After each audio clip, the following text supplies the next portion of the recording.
उसमें जातियां हैं, वर्ण व्यवस्था है और ये बहुत घोषित तौर पर है और जातियां हैं बड़ी संख्या में। उनको आरक्षण दें, हम देते हैं, एससी भी है, एसटी भी है, तमाम है।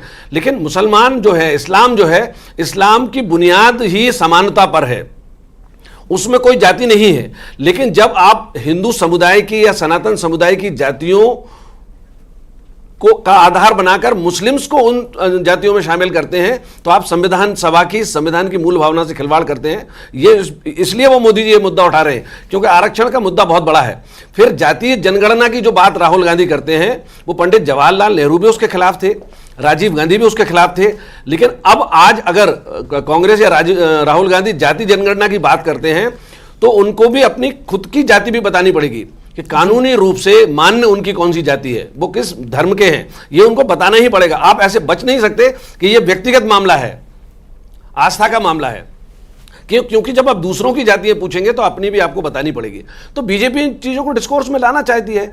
भारतीय जनता पार्टी की पूरी ताकत, जनसंघ की पूरी ताकत या आरएसएस की पूरी ताकत या पूरी विचारधारा 1947 का जो बंटवारा था उसके खिलाफ थी और कांग्रेस ने उसका समर्थन किया था।